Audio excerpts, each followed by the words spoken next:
Salam sejahtera bagi semua saudara-saudari dalam Tuhan.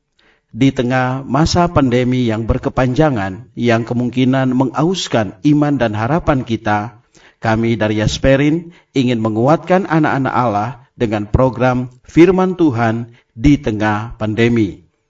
Dalam keadaan seperti saat ini, kita memerlukan firman Dia yang menopang segala yang ada dengan firman-Nya yang penuh kekuasaan. Kasih karunia Tuhan Yesus menyertai kita semua.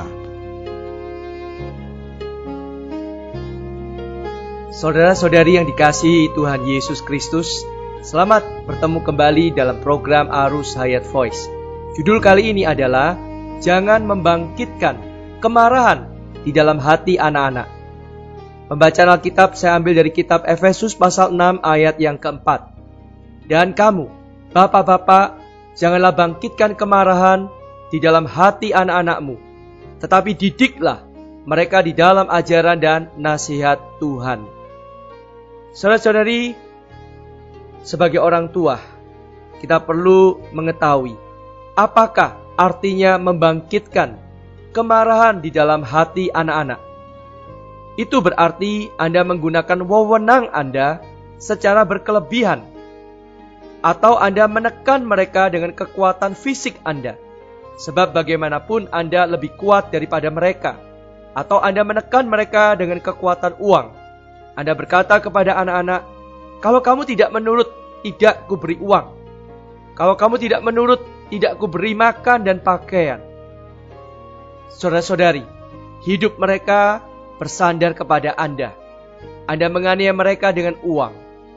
Ada kalanya Anda menganiaya mereka dengan kekuatan fisik Anda atau dengan kemauan mutlak Anda, sehingga membuat mereka marah, jengkel. Pada suatu hari, segalanya akan ia lepas sama sekali. Ia ingin merdeka, serba bebas. Karena itu, orang tua jangan sekali-kali menggunakan wewenang secara berkelebihan, sehingga membangkitkan kemarahan di dalam hati anak-anak. Bagaimanapun, jangan sampai membuat anak-anak menjadi tegar dan memberontak. Saudara-saudari, ada sebuah kisah mengenai seorang anak yang di rumahnya dan di sekolahnya dipaksa membaca Alkitab. Ini bukan berarti orang tua tidak seharusnya mendorong anak-anaknya membaca Alkitab. Melainkan, Anda harus menarik mereka dengan menunjukkan kemustikaan Tuhan kepada mereka. Ibu dari anak tersebut adalah seorang Kristen KTP. Temperamennya sangat keras. Hingga pada suatu hari, ia bertanya kepada ibunya, kapan ia boleh bebas dari membaca Alkitab? Ibunya berkata, kalau ia sudah lulus sekolah menengah. Kemudian ia lulus sekolah menengah. Ia membawa 3 jilid Alkitabnya ke belakang rumah, lalu dibakarnya. Saudara-saudari, demikianlah Anda harus menarik anak-anak Anda secara otomatis. Jika tidak, mereka akan sangat gusar sekali dan apapun akan mereka lakukan. Memang, Anda menghendaki mereka menjadi anak-anak yang baik, tetapi begitu mereka beroleh kebebasan, mereka akan memberontak. Inilah artinya membangkitkan kemarahan anak-anak. Karena itu, janganlah kita membangkitkan kemarahan anak-anak kita. Hendaklah kita belajar menjadi orang tua, bersikap kasih sayang dan lemah lembut terhadap mereka, harus mempunyai kesaksian dan dapat menarik mereka. Selain itu, jangan sekali-kali menggunakan wewenang secara berkelebihan atas diri mereka. Wewenang hanya dapat dipakai seperlunya. Penggunaan wewenang yang berkelebihan akan membuat mereka menjadi kehilangan tekad mereka. Tidak saja demikian, bila anak-anak berlaku baik, orang tua harus memberi apresiasi atau penghargaan yang wajar kepada mereka. Ada orang tua yang hanya bisa memukul dan mengomel saja. Selain itu tidak. Kalau begitu, mudah sekali membangkitkan kemarahan anak-anak. Anda harus ingat, ada di antara anak-anak yang sesungguhnya berminat untuk berlaku baik. Kalau Anda hanya memukul dan mengomelinya saja, lain tidak maka akhirnya Anda akan membuatnya tawar hati atau kehilangan tekad. Ia akan merasa berlaku baik pun tidak ada gunanya, sebab orang tua tidak tahu. Karena itu, bila anak-anak Anda berlaku baik, Anda harus mendorong mereka. Anda boleh berkata kepada mereka, "Hari ini kalian sudah lumayan baik, maka ayah akan memberi kalian hadiah ekstra." Memang, anak-anak perlu pendisiplinan, tetapi mereka juga perlu penghargaan, apresiasi. Kalau tidak, mereka akan kehilangan tekad mereka. Saudara-saudari, karena itu kalian harus ingat, di dalam Alkitab Perjanjian Baru, lebih banyak ayat-ayat yang mengajar orang untuk menjadi orang tua daripada menjadi anak-anak. Kesalahan sebagai orang tua hanya Tuhan yang menunjukkan kepada kita.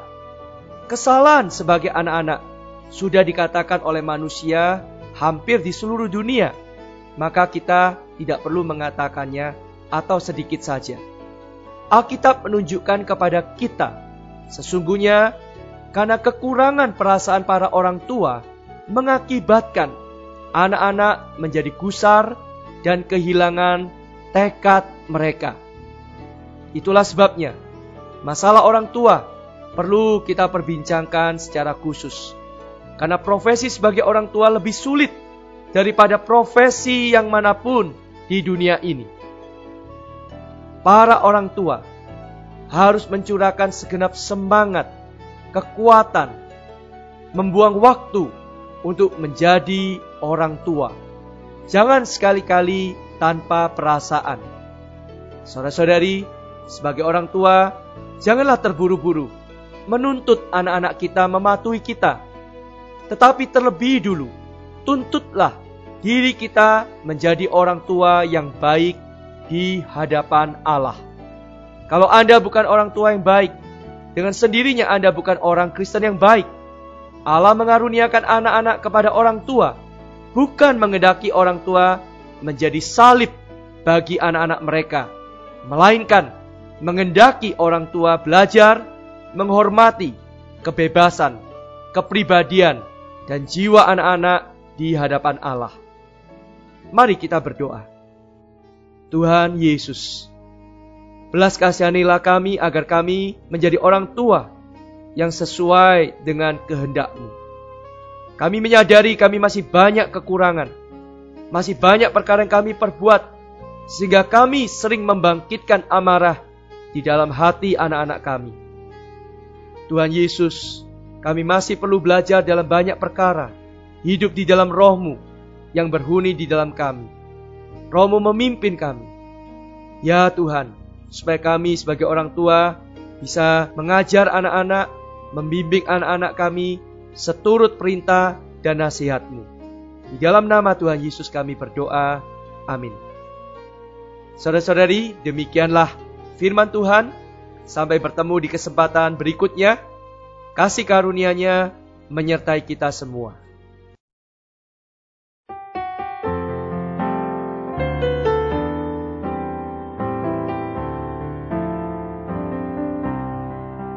Ku mau mirip Kau, Juru Selamatku. Inilah doa dan dambaku. Ku rela buangkan semua mewah dunia agar aku mirip denganmu.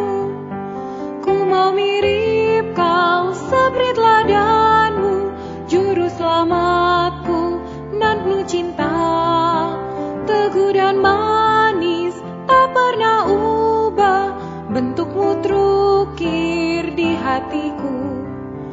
Ku mau mirip Kau, demikian ramah, penuh ampunan, kasih rahmat.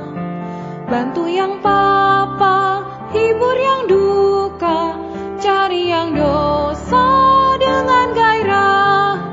Ku mau mirip Kau, seperti teladanmu, Juru Selamatku nan penuh cinta, teguh dan manis, tak pernah ubah, bentuk-Mu terukir di hatiku.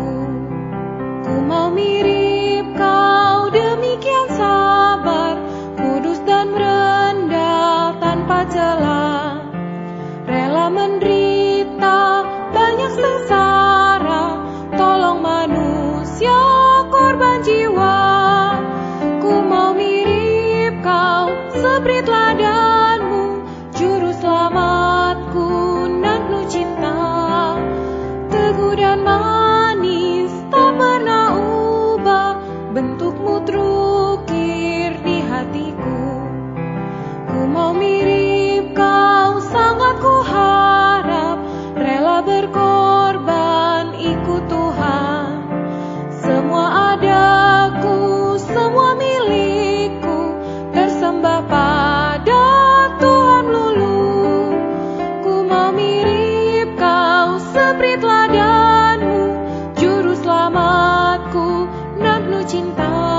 hatiku.